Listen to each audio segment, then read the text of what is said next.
de esto, vamos a ver cómo podemos provocar ese avivamiento. Y quiero hablarles de un hombre que ha impactado mi vida y es David. Yo no sé cuántos conocen la vida de David. A ver, David hizo grandes hazañas. Sabemos que derrotó a Goliat, ¿verdad? Y David nos va a inspirar en esta mañana porque Dios nos va a hablar a través de la vida de David. ¿Cómo provocar ese avivamiento? Y dice Salmo 101, cantaré al fiel amor y a la justicia. Dice, quiero cantarte a ti, Señor. Estudiaré cómo vivir una vida pura. ¿Cuándo vendrás a mí? Viviré honestamente aún dentro de mi propio hogar. En la integridad de mi corazón andaré en medio de mi casa. Amén. ¡Wow! Estas son las palabras que pronunció David. Fue el fundamento de su reinado. Entonces vamos a hablar un poquito de él. David venció a Goliat siendo un niño, prácticamente un adolescente. Dios ve algo especial en David. Dios manda que unjan a David. David es ungido para ser rey. Y David empieza a conectarse con ese sueño de Dios. David empieza a tener una comunión profunda con Dios. Empieza a adiestrar su oído para escuchar la voz de Dios, para seguir las instrucciones de Dios. Así que David se convierte en un hombre que depende de Dios. Entonces, la vida de David nos enseña que todo empieza ¿en dónde? Dentro de mi corazón, ¿verdad? ¿Todo inicia fuera? No, inicia dentro de mi corazón. Todo inicia en mi corazón, en mi interior. David nos enseña que un avivamiento inicia en mi corazón. Que el avivamiento inicia en mi casa, en mi familia.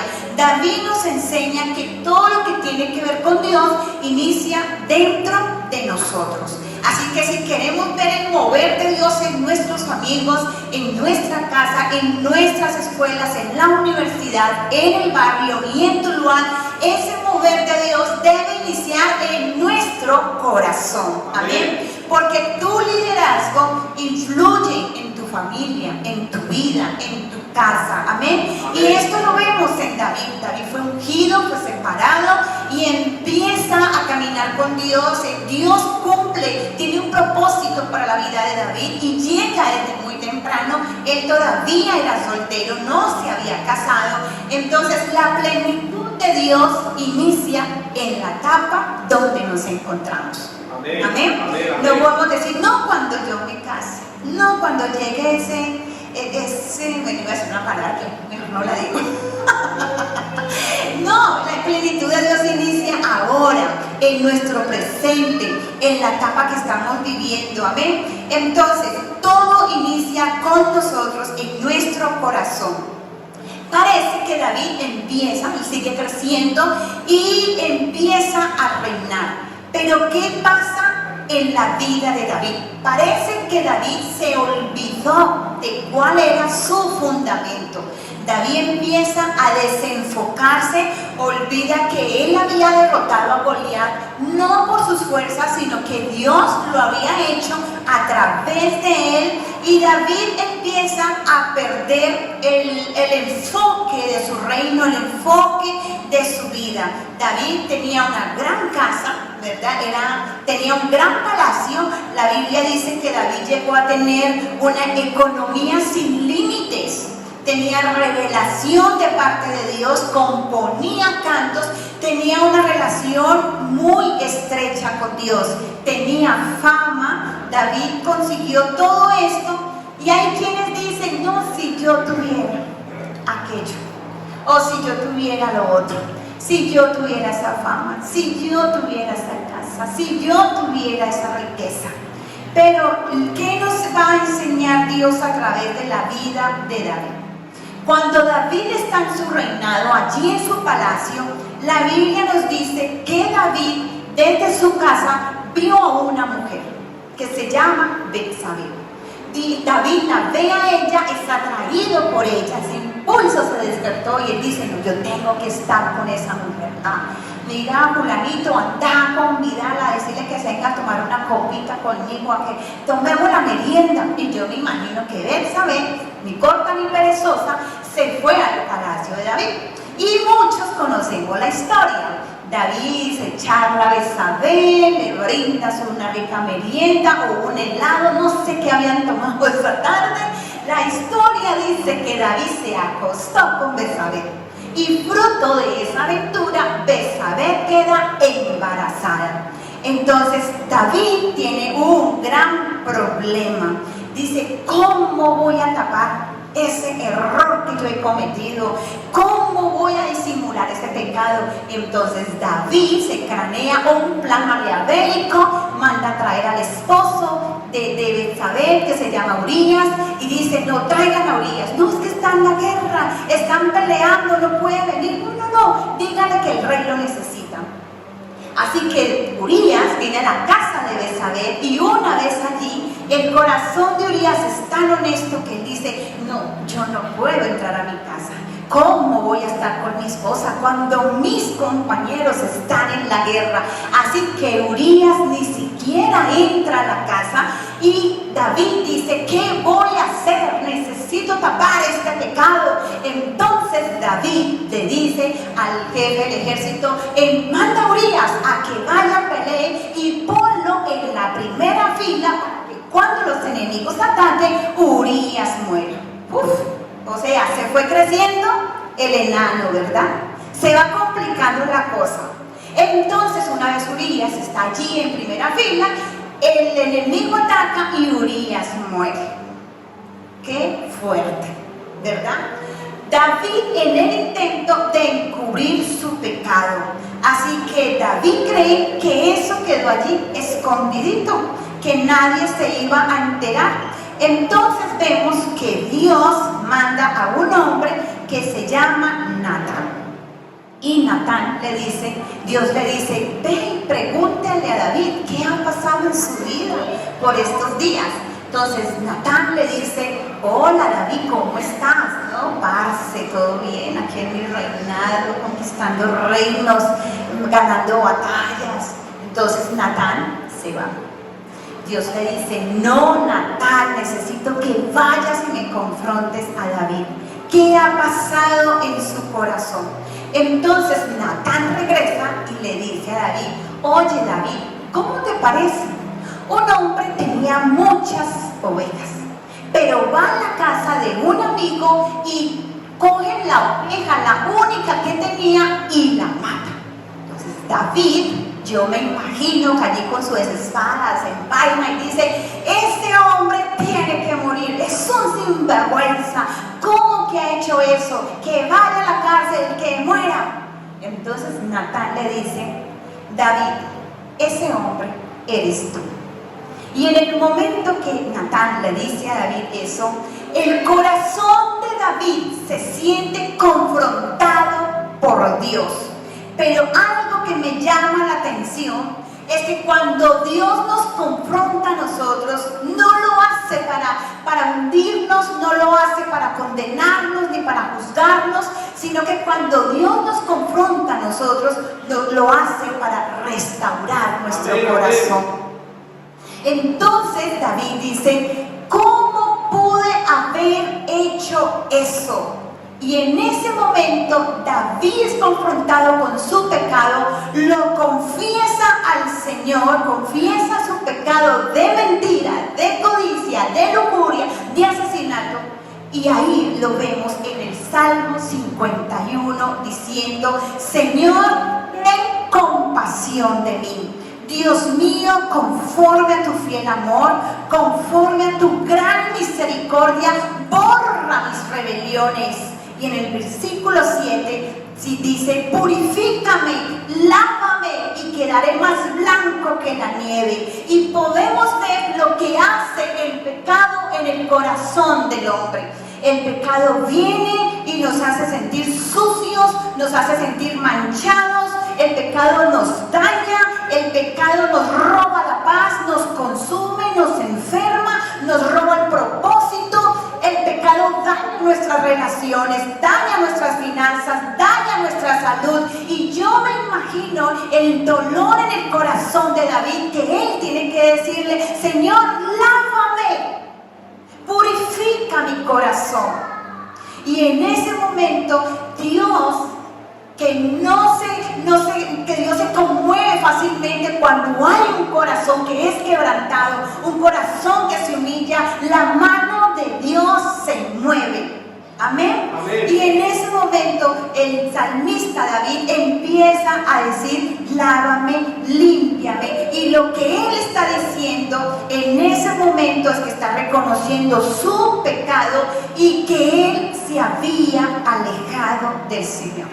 Y yo no sé si aquí hay alguien en esta mañana que tal vez necesite escuchar esto. Es posible que tú has regresado a un mal hábito, a una conducta que creías que ya la habías vencido.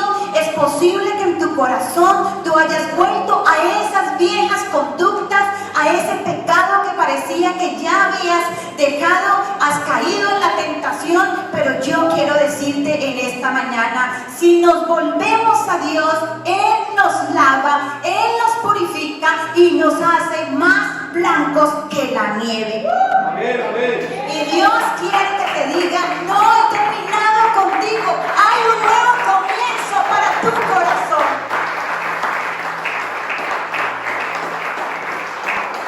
Porque cuando caemos, el enemigo está allí para señalarnos, para juzgarnos. Hay un dicho que dice: hace más ruido un árbol que cae que un bosque que crece. Y en otras palabras, hace más ruido nuestros errores cuando alguien cae, ¿verdad?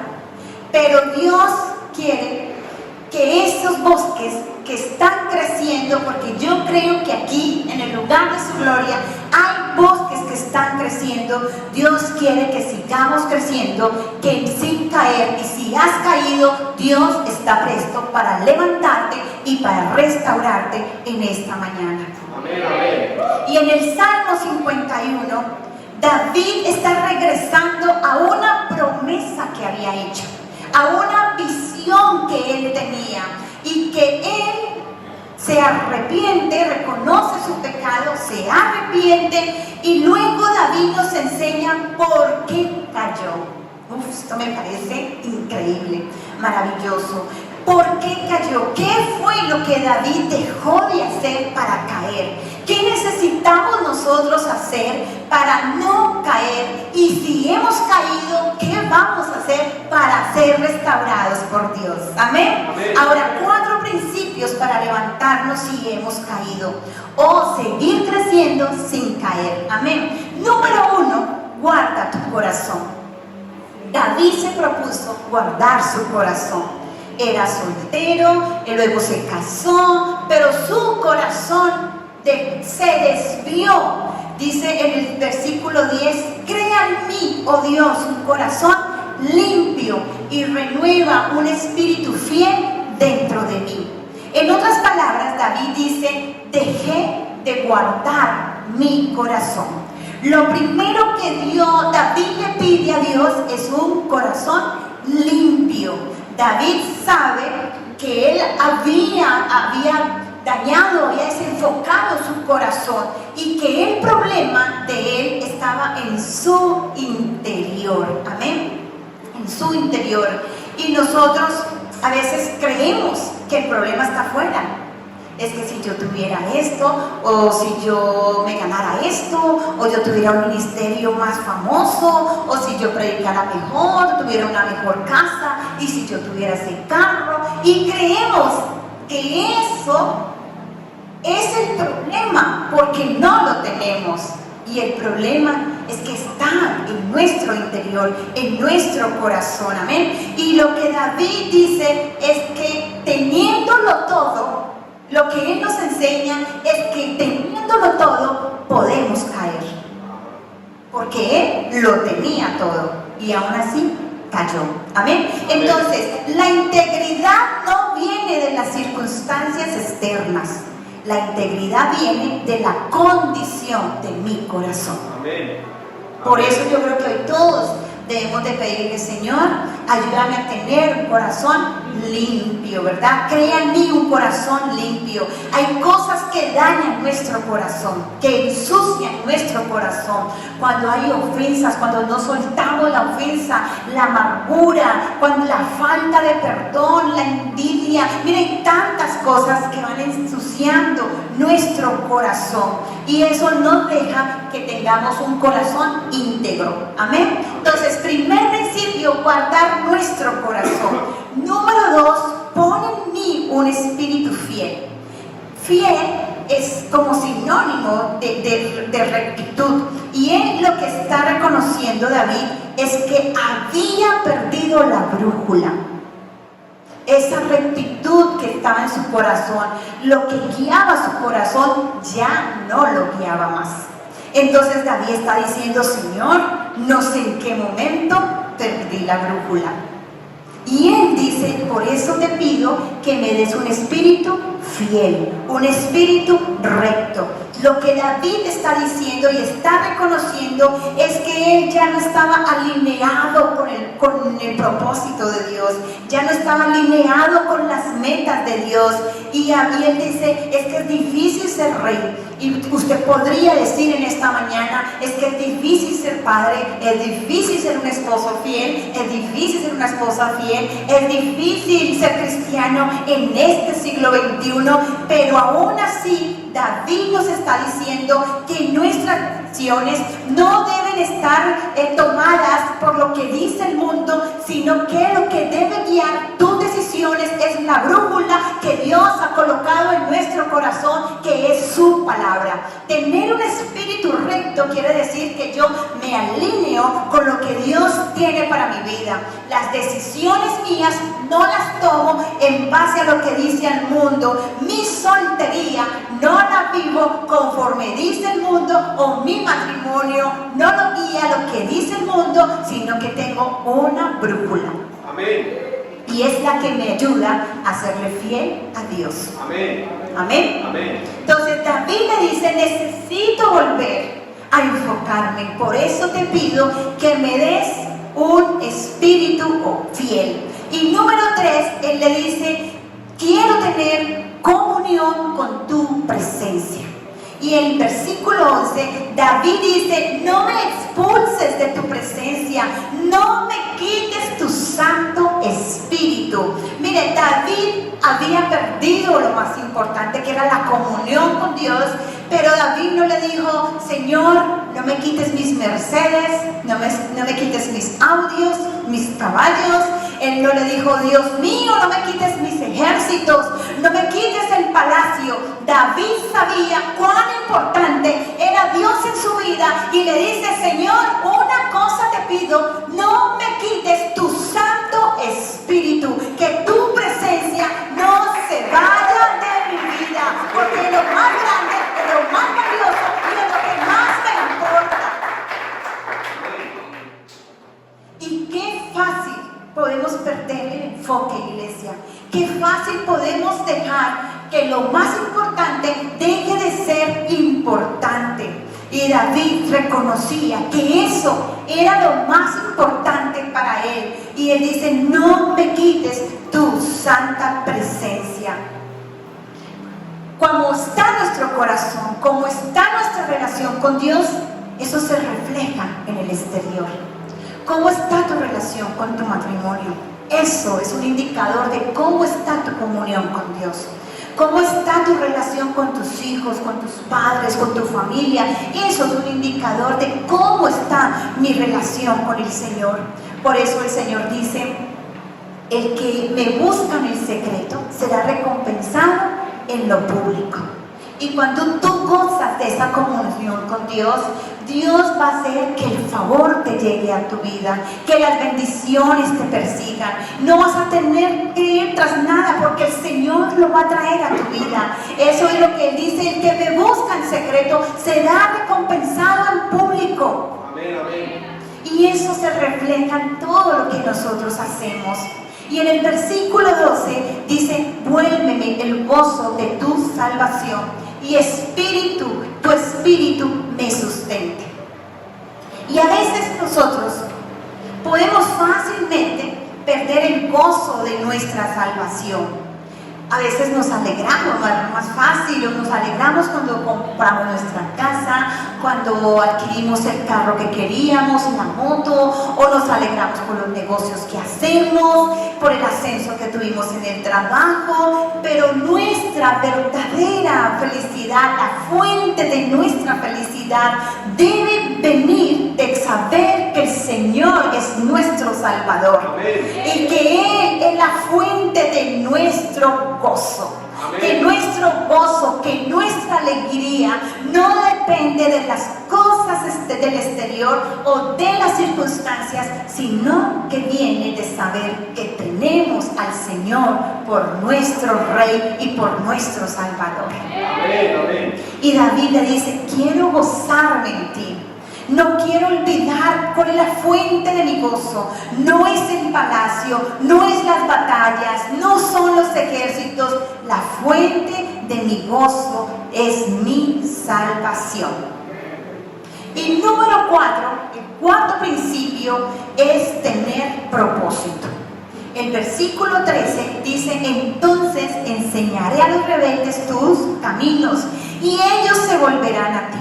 Y el versículo 15 dice: desata mis labios para que mi boca pueda alabarte. El versículo 17 dice: tú no desprecias un corazón humilde y arrepentido. Lo que David nos está enseñando aquí es que él había olvidado cuál era su propósito. Él se había enfocado en otras cosas.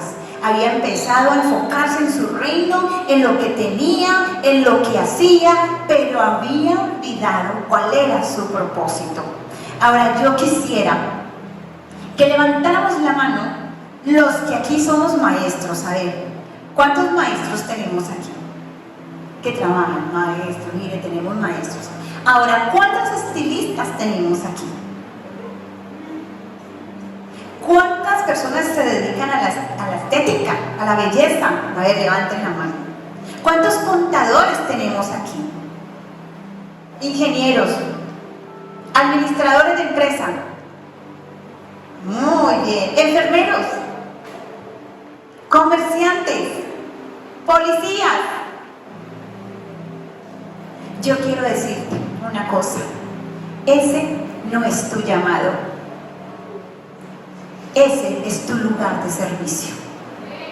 Tu llamado es que otras personas conozcan a Dios a través de lo que tú haces. Amén. Tu llamado y tu propósito es que otras personas, tus compañeros, tus proveedores, tus clientes, conozcan a Jesús. Ese es tu verdadero propósito mientras estés aquí en la tierra. Amén. Que tus clientes, los proveedores, tu empresa, todos los que te rodean conozcan a Jesús. Y a veces nos enfocamos en lo que hacemos y se nos olvida que nuestros amigos necesitan ser alcanzados y conocer a Jesús. Y ese es nuestro propósito. Así que cuando empezamos a vivir de acuerdo a estos principios, el Señor va creando un corazón íntegro dentro de nosotros y nos va llevando hacia la santidad. Y yo quiero terminar este mensaje hablándoles de un llamado que Dios nos hace a nosotros a través de Isaías 35.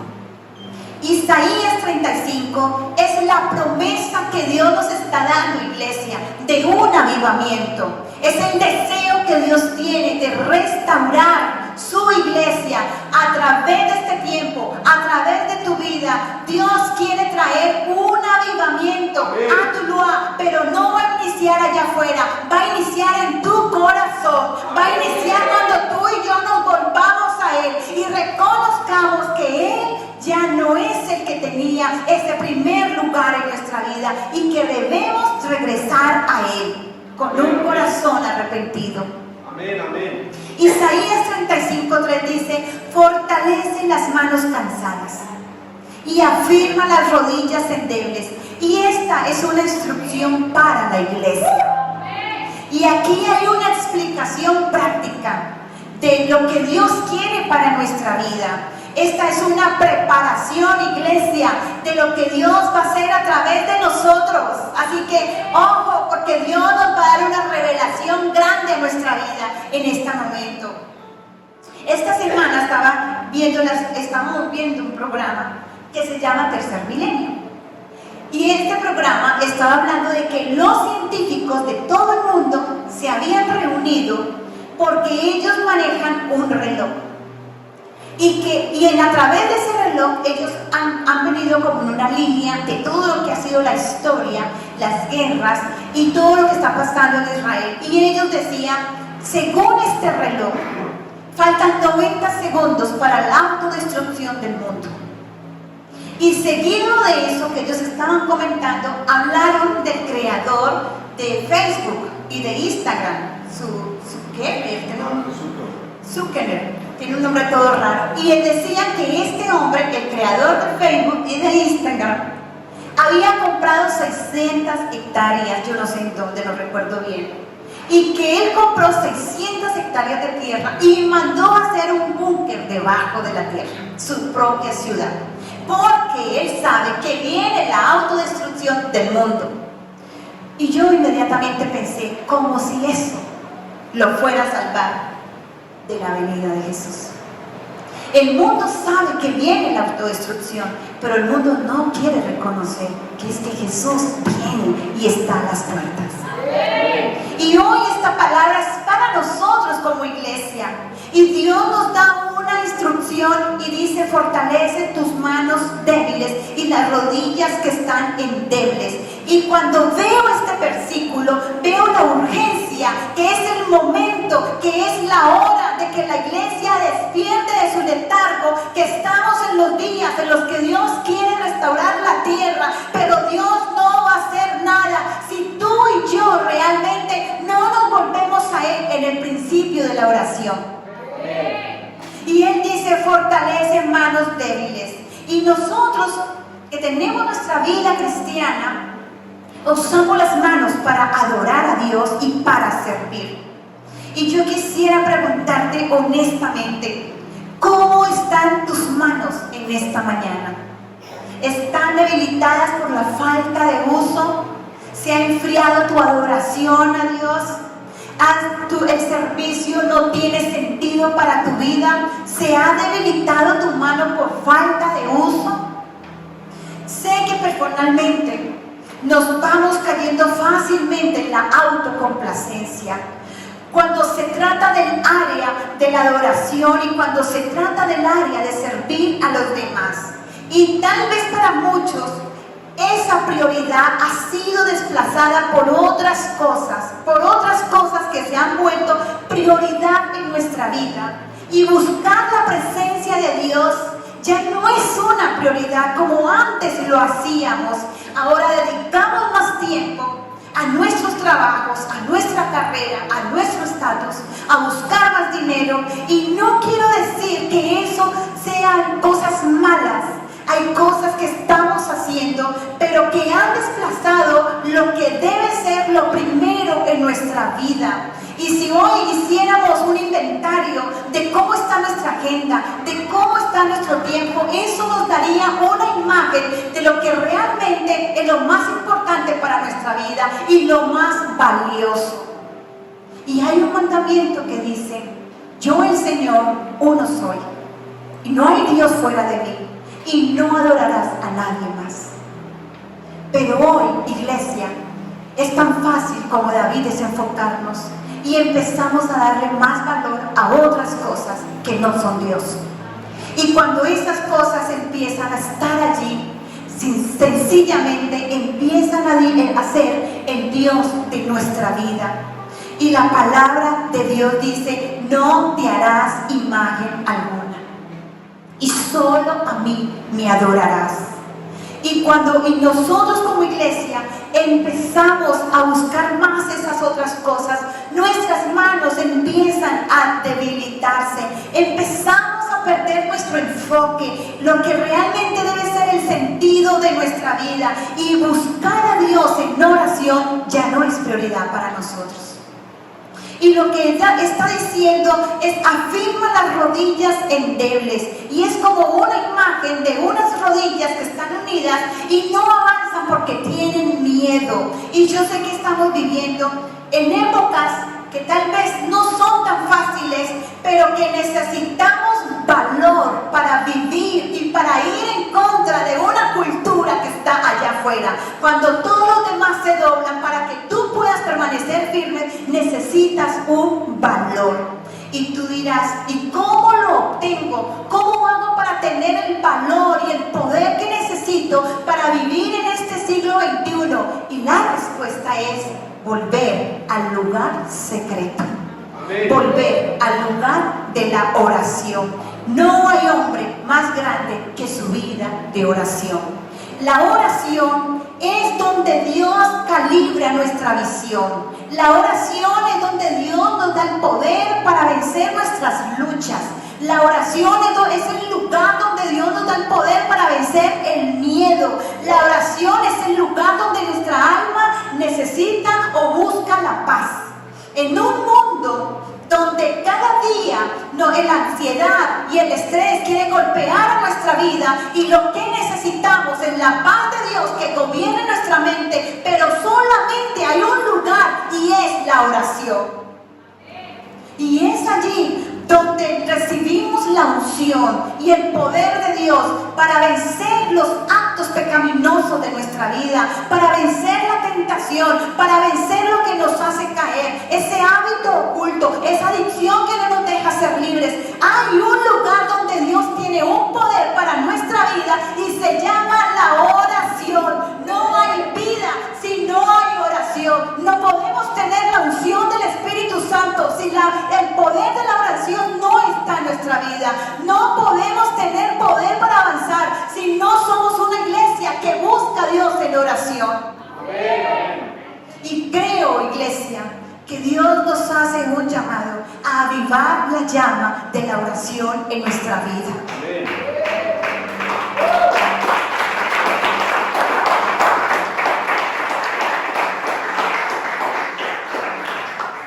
Y en este tiempo Dios quiere hacer algo tan grande a través de tu vida y a través del lugar de su gloria en tu lugar, pero no lo va a hacer si no somos una iglesia de oración, si estamos desenfocados. Si David tenía todo y fácil perdió el enfoque, ¿cuán para nosotros es tan fácil perder el enfoque, ir tras otras cosas que empiezan a ser el Dios de nuestra vida? Iglesia, Dios dice: fortalezcan las manos cansadas y las rodillas que están endebles. Y eso se puede si volvemos a la oración. Es en la oración. Y no hablo de una oración de cada domingo, de cada que nos volvemos a este lugar. Hablo de que sea un hábito en tu vida. Hablo de que cada mañana tengas el lugar para encontrarte con Jesús. Hablo de que ores mientras vas para el trabajo. Antes de despachar tus niños para la escuela, ora con ellos. Antes de acostarte, ora con ellos. Antes de hacer un negocio, busca a Dios en oración. Antes de tomar cualquier decisión, busca a Dios en oración. Antes de cerrar un negocio, necesitas ir a la oración. Y cuando tú y yo lo hagamos, iglesia, vas a ver que vamos a tener un poder que nadie nos puede parar. Vamos a ser invencibles para el mundo, para el diablo. Vamos a poder ver enfermos sanar y vamos a ver personas libertadas por el poder del Espíritu Santo. Amén. Yo no sé a cuántos Dios les está hablando, pero yo oro para que esta palabra sea real en tu vida, sea una realidad en tu vida. Y sigue diciendo al versículo 5,